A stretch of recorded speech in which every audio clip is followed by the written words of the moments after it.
innahu min Sulaiman innahu min Sulaiman wa innahu bismillahirrahmanirrahim.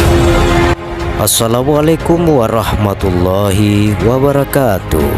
Hai sahabat beriman, apa kabar?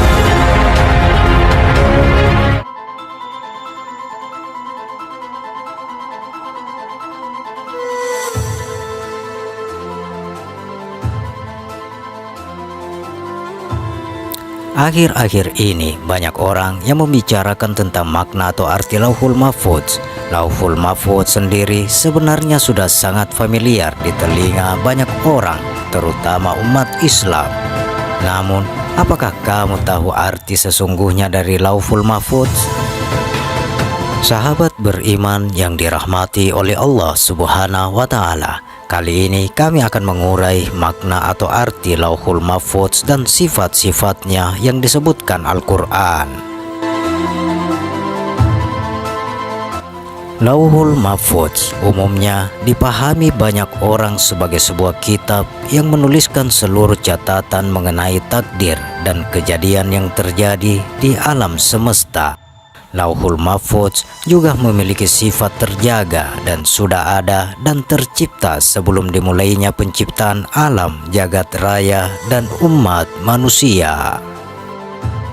Secara harfiah, istilah Lauhul Mahfudz berasal dari bahasa Arab, yaitu kata lauh yang memiliki arti sebuah tulang yang lebar dan dapat ditulisi.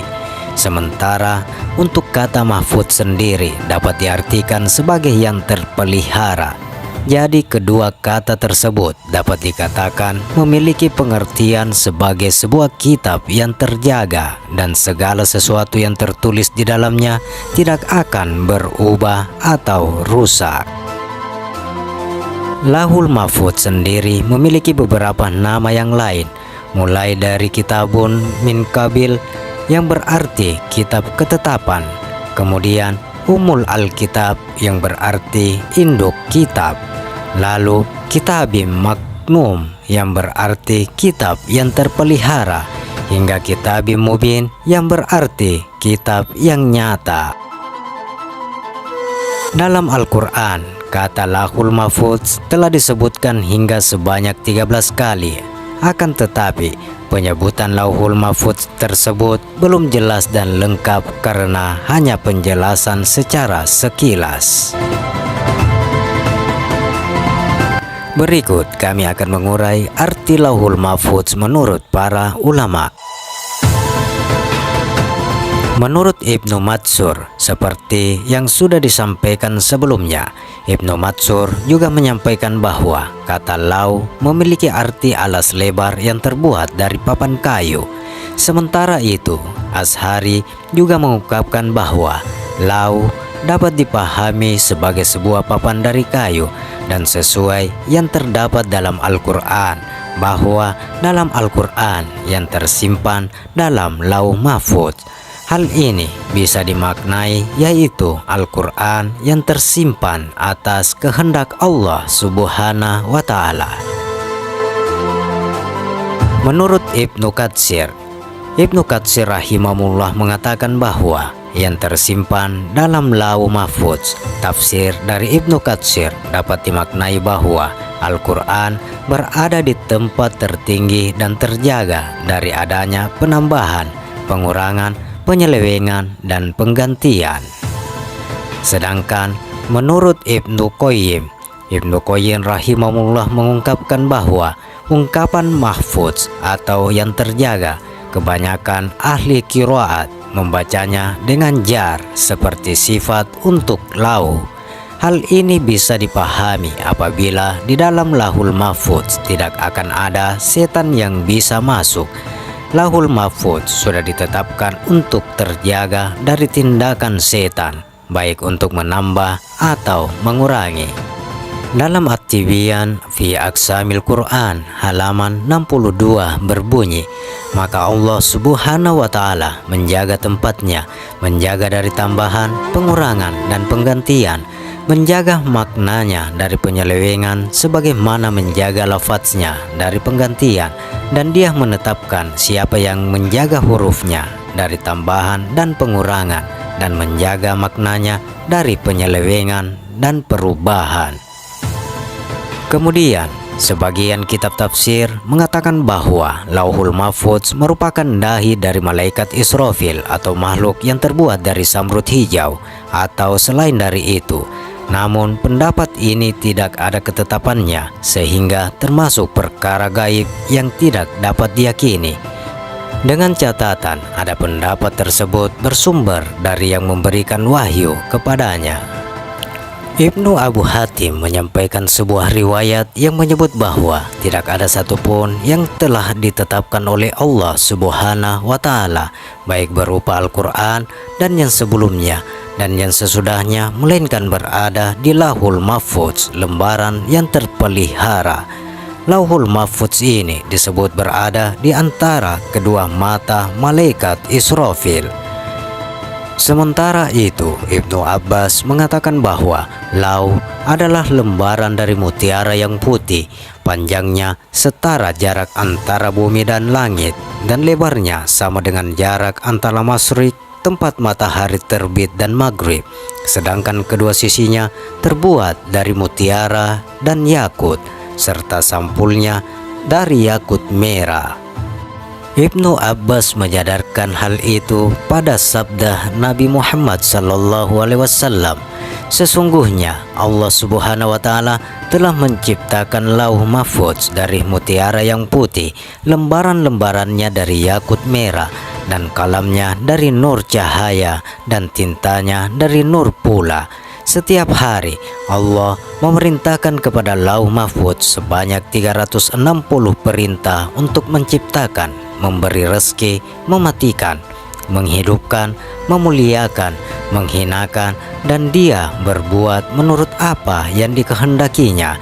Hadis riwayat Tabrani. Letak Lauhul Mahfudz berada di kanan arsy.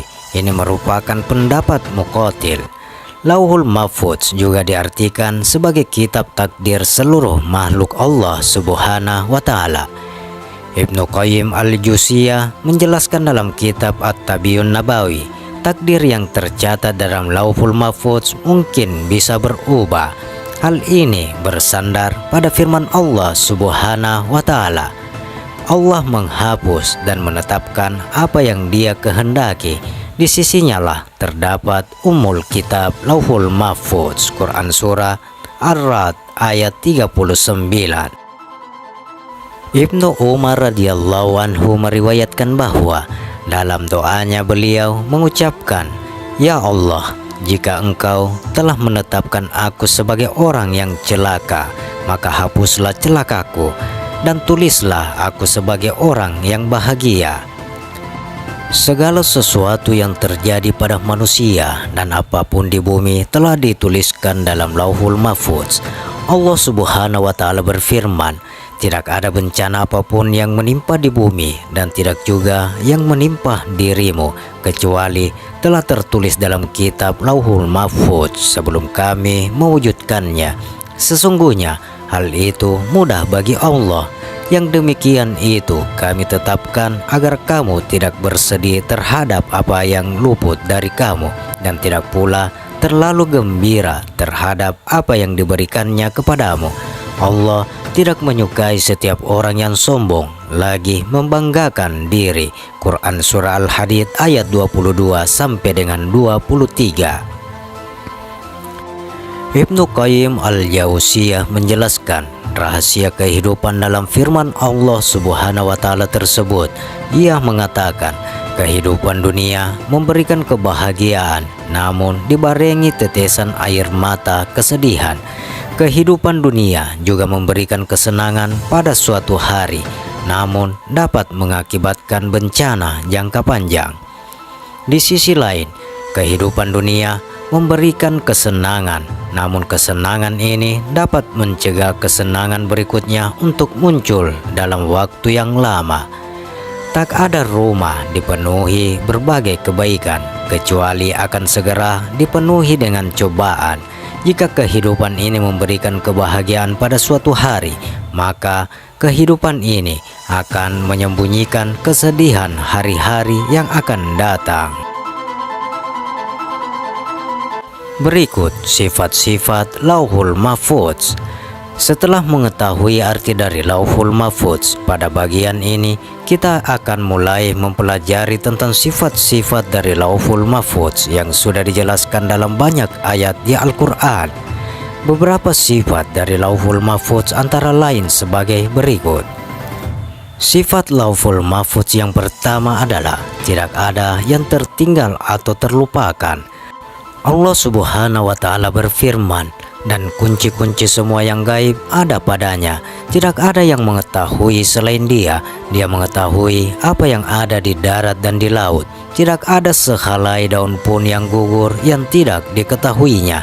Tidak ada sebutir biji pun dalam kegelapan bumi, dan tidak pula sesuatu yang basah atau yang kering yang tidak tertulis dalam kitab yang nyata, Lauhul Mahfuz.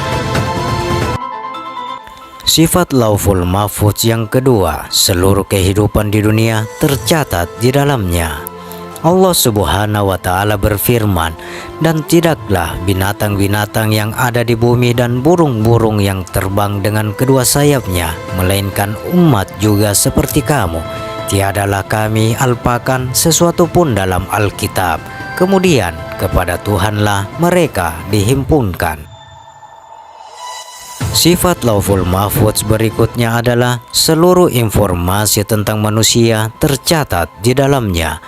Allah Subhanahu wa Ta'ala berfirman, Qaf, demi Al-Quran yang sangat mulia, mereka tidak menerimanya. Bahkan mereka tercegang karena telah datang kepada mereka seorang pemberi peringatan dari kalangan mereka sendiri.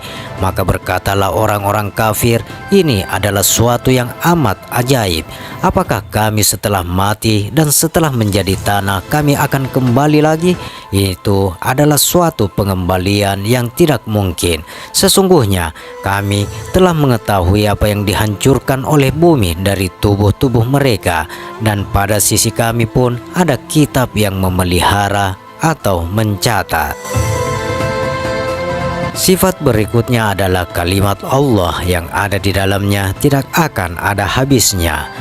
Allah Subhanahu wa Ta'ala berfirman, dan seandainya pohon-pohon di bumi menjadi pena dan laut menjadi tinta, ditambahkannya kepadanya 7 laut lagi sesudah keringnya, niscaya tidak akan habis-habisnya dituliskan kalimat Allah. Sesungguhnya Allah Maha Perkasa lagi Maha Bijaksana. Seperti yang telah kami jelaskan sebelumnya, Lauhul Mahfuz artinya adalah sebuah kitab yang berisi segala ketetapan Allah, mulai dari awal mulai diciptakan alam semesta sampai dengan hari akhir nanti. Selain itu, Lauhul Mahfuz artinya adalah sebuah kitab yang terpelihara dan terjaga kerahasiaannya. Dengan kata lain, tidak ada yang mengetahui informasi yang ada di dalam Lauhul Mahfuz selain Allah Subhanahu wa Ta'ala. Akan tetapi, secara umum, kitab Lauhul Mahfuz berisi informasi tentang apa yang akan terjadi, bagaimana kehidupan akan berjalan, kepada siapa Allah akan memberikan rezeki, dan sebagainya. Segala yang tertulis dalam kitab itu akan terjadi secara akurat jika kita dapat melihatnya. Di dalam Al-Quran dijelaskan tidak ada yang tahu mengenai apa yang terjadi pada langit dan bumi, melainkan telah ditulis dalam sebuah kitab Lauhul Mahfuz. Meski apa yang sudah tertulis di Lauhul Mahfuz merupakan hal-hal yang akan terjadi secara akurat, namun semua takdir yang sudah tertulis masih dapat dihapus maupun diubah oleh Allah Subhanahu wa Ta'ala. Rasulullah Shallallahu Alaihi Wasallam bersabda, tiada yang bisa mengubah takdir selain doa, dan tiada yang bisa memanjangkan umur kecuali perbuatan baik. Demikian sahabat, makna atau arti Lauhul Mahfuz dan sifat-sifatnya yang disebutkan dalam Al-Quran. Bagaimana pendapat Anda? Silakan share pendapat menarik Anda pada kolom komentar.